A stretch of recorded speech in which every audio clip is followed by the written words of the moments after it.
The Soybean School on RealAgriculture.com is brought to you by Pride Seeds, Nodulator Pro, and Cruiser Max Vibrance Beans.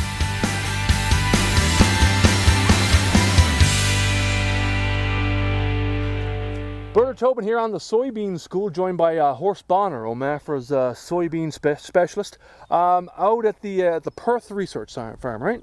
Right, the Perth Soil and Crop Demonstration Farm. Awesome. Yes, yeah. Awesome. Want to talk a little bit about today about rolling soybeans. You've got a lot of plots here, looking at rolling in conventional, no-till, and I guess some of the challenges and the benefits and what works best. Maybe we'll kick it off with the whole concept of rolling. Why roll soybeans?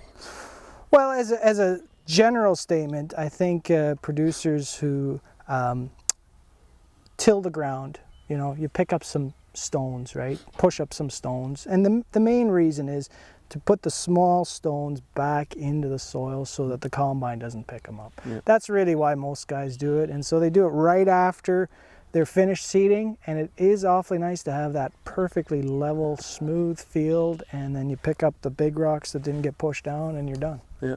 Talk about, I guess, what you're learning from your plots here, Horst. I mean, yeah. Timing-wise, first trifoliate, three yes. trifoliates early, conditions. Well, I think, so the standard is right after seeding, but then, of course, you get into this, well, we couldn't get it done because it rained. Or does it make sense even just to leave the beans alone, let them emerge, and then roll them, right. Which is actually what I prefer to do, especially if you're in an early seeding situation where you're afraid it might crust over on you. And we definitely see that if you've rolled it and packed it hard, you can have more crusting, obviously, right? So what I prefer to do on pretty nice soil like this is, if we're seeding early and we're afraid of a little bit of a crust, we let them all come up.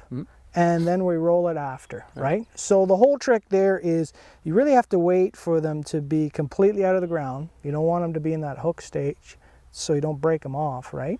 So we kind of say, as a general rule, wait till the first trifoliate, right? V1, which is where we're at today. Yep. And a perfect afternoon for it. The sun's just coming out. It's 28 degrees here.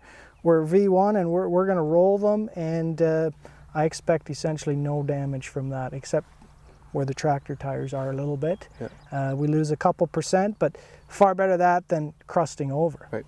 Right. Now, the other interesting thing is, there's this new concept that, hey, maybe what we should be doing is rolling even later, breaking off some of those stems, and really encouraging almost a hormone response to try and get more nodes and more yield. And there are some people that say that is maybe in the game if we roll them later on. So what we're doing in some of these plots and others around the countryside is rolling at different stages, right? Right up until third trifoliate. Yeah. I want to talk about what you're seeing here from a research perspective here in a second, but talk about, I guess, timing. We're in the afternoon, right? Always best to roll in the afternoon. Yeah. Some tips for guys to make sure that, as I say, they're doing the best job possible there. Well, I think the key thing is you got to get off the tractor and physically just look at those little plants, because it's not that hard to see whether they're broken off or whether they've just leaned over, right?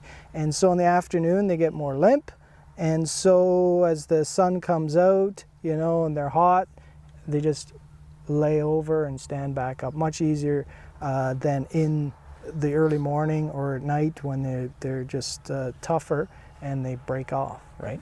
So I think the biggest advice is wait till they're all up, that V1, and then if you can, a hot afternoon is ideal, right? Yeah. If you're going to do it after emergence. Yeah, just like today. Yeah, I think this is ideal. The only situation here is, you know how it is, nothing's ever perfect. It's gorgeous that we had a 3/10 of rain last night, but the roller is just picking up a little bit of dirt, which is not what we want, but you know what?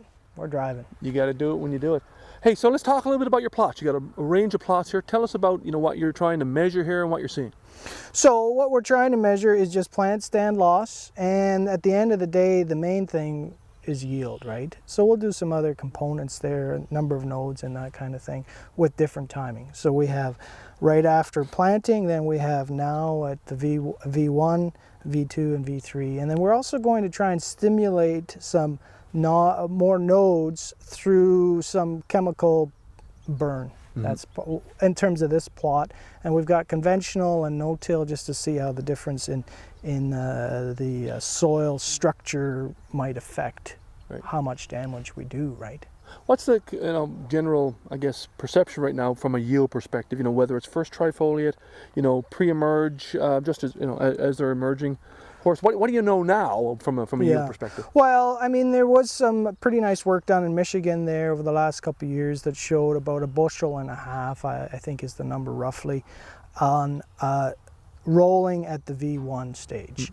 But the question that wasn't answered, in my mind anyway, is does that come just from a harvest aid? Does the combine pick up more beans, or is that a true stimulating kind of plant stimulation kind of an effect? So that's why we're doing these different timings, including right after seeding. Then we'll have a better handle on where the yield actually comes from, right? So we're going to see some results in the fall. You'll have this. You have some numbers obviously to share with us. Talk about this season so far. Obviously late for a lot of guys. From a rolling perspective, any challenges or? Well, I think this is one of those years where we get pushed into maybe rolling after they come up because we just couldn't get it done right after seeding. Such a challenging month of May. There were basically only 5 or 6 days for even in this area that got most of the work done. And those guys on the heavy clays, some of them still are waiting to get the job done. So I think that's really the only difference in a year like this. Time is even more constrained, and so if you leave it, maybe you can get some other work done, or maybe you just can't because it rains anyway. Right? So it is an interesting thing to think about rolling after they come up. You feel kind of silly on the day you do it, but they all stand up again and life goes on.